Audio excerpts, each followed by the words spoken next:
Gavin was in a bad car accident that almost took his life. While driving home from work one evening, a drunk driver came across the median and struck him head on. Although he came out of the accident alive, both of his legs were badly damaged. He would have to learn how to walk all over again. When the therapy and the recovery started, he was eager to get back on his feet. Gavin was so eager that he refused to follow many of his therapist's suggestions. Instead of performing the exercises in order directed, he decided to skip a few steps. Because of his lack of ability to gradually grow stronger, he only managed to delay his recovery. Everyone is always rush.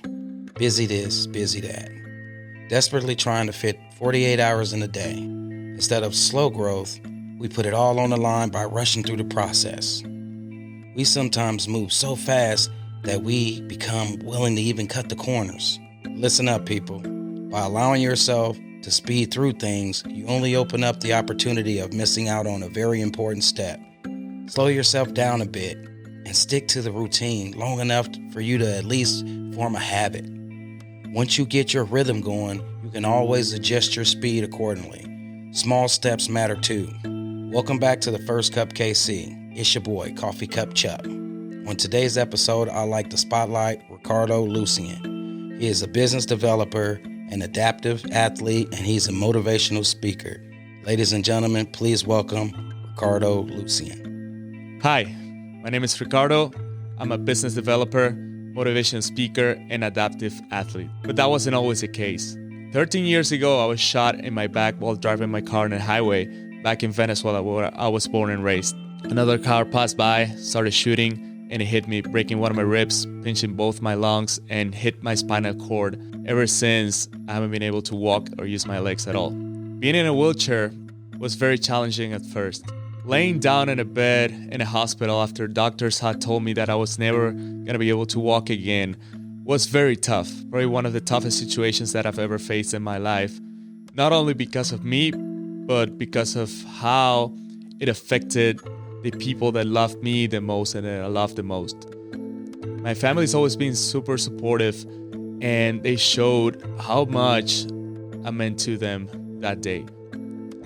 Having them there motivated me and inspired me to be that person who never quits, who never gives up, and who was always going to give his best to get out of that situation. I just wanted to see my family smile again and wipe the tears off their eyes.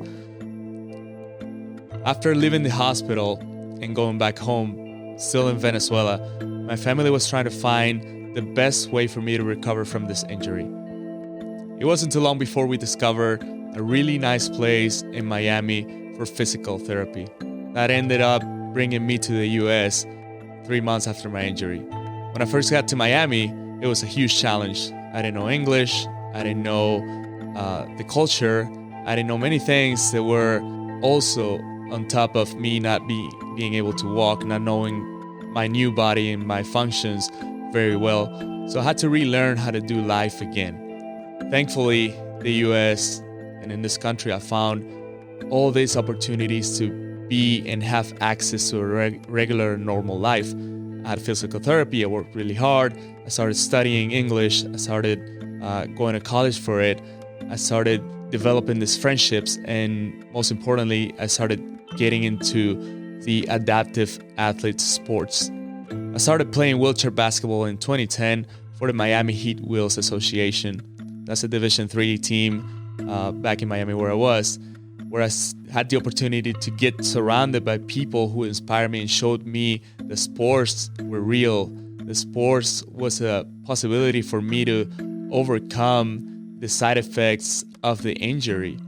While being in Miami, I had the opportunity to develop myself as a player, giving me the chance to earn a full scholarship to play for the University of Texas at Arlington. That's when I moved there for college. It gave me the opportunity to earn a degree, to play at a high level of wheelchair basketball, to develop myself as an athlete, as a person, as a student, and as a better human being.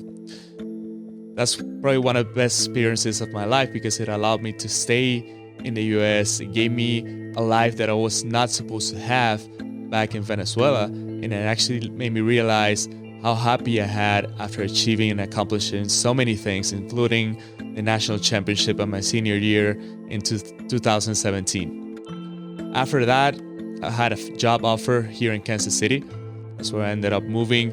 I got to also join the D1 team for wheelchair basketball. And that's where I was presented with one of the best and biggest opportunities of my life as well, which is coaching the juniors team. When I started coaching juniors wheelchair basketball, it opens my eyes to many different things. I thought I was gonna just go and coach and tell them what plays to run and what to do, but I found myself building these relationships with the kids and the families, and also showing them how to live life differently. When you're in a wheelchair, you're usually that different person. Sometimes the kids have insecurities, or they haven't been able to experience certain aspects of life. So by me joining them as a person in a wheelchair who had already done everything that they've been wanting to do, it allowed me to experience the opportunity to motivate them, show them, and inspire them to follow what you can do as a person with a disability. So I would say that's probably one of the main and most fulfilling and rewarding experiences that I had when I first came here 5.5 years ago, and that I continue to do till today. All the tough situations that I faced in my past prepare me to be ready to overcome anything that life would throw at me. In 2020, during the pandemic, I lost my job. So I found myself in a different and a new tough situation, but I already was prepared to overcome anything. So that made me go into a different path to earn a living and excel in the world of business. I started getting to digital entrepreneurship and being able to help a lot of people build their businesses, get financial freedom, get to where they want to go in life. Also, I'm still coaching the kids, which is my biggest passion. Being shot in my back is probably one of the hardest experiences that I've ever faced, but it prepared me to what it was gonna come in the future. Back in 2020, after the pandemic started, I lost my job, which led me to find and force myself to find different ways to overcome that situation. It was a tough one. It's probably the second toughest situation that I faced in my life. That's when I started going into digital entrepreneurship, where I started to find different ways of earning a living, different ways of impacting people. It's not only the motivational side, but also finding and having those ways to help people in the financial aspect.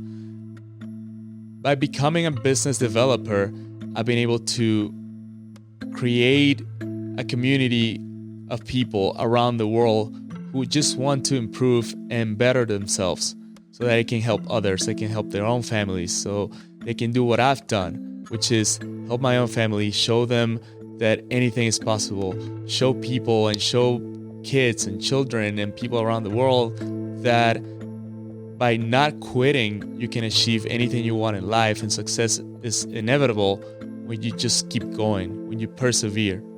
On the sports side, which was my main driver from the beginning, I find myself now playing all type of sports that I didn't even think it was possible to do in a wheelchair. Play football, softball, tennis, ski, water ski, obviously keep playing basketball at a high level. And that's just amazing. One of my main drivers and my main focuses when it comes to the sports and the disabilities world is to give awareness to those who might not know everything you can do, because life doesn't end when you face adversity. It starts a new one. So those people who have probably injuries and end up in a wheelchair and they just give up because they don't know better, I just want to be that voice that tells them and shows them, hey, there's more than what you think, what you've been told, and what you can ever imagine. That's why I am where I am right now, because of people and opportunities finding me and telling me, hey, there's this, and because of me not giving up ever and chasing every single opportunity in order to excel at them. One of my main goals and when I see myself in the future is impacting many lives, as many as I can. I want to keep impacting, I want to keep growing. From the business side, I see myself making my first million in 2025. From the sports side, I see myself developing and growing and helping kids go after what I went through, helping them achieve scholarships, getting into education, getting into advanced sports, getting into becoming professionals, not only on the business side, but in life. I want to spread life. I want to share life. I want to show people that things are possible. I want to show everybody that you cannot lose unless you quit. The reason why I'm here today is because I want to help you grow. I want to help a lot of entrepreneurs achieve their goals and dreams. Sometimes it's not easy. A lot of times it's really hard when you don't have that experience, when you don't have that guidance and that mentorship. So reach out to me at Ricardo Lucien 35 on Instagram, RicardoLucien35@gmail.com, and I am .Ricardo Lucien on TikTok. My name is Ricardo Lucien, and thank you guys for listening and having me on the show. Once again, that was Ricardo Lucien. I want to thank everyone for joining us for another episode of The First Cup KC. I hope you guys have a wonderful rest of your weekend, and as always, stay positive.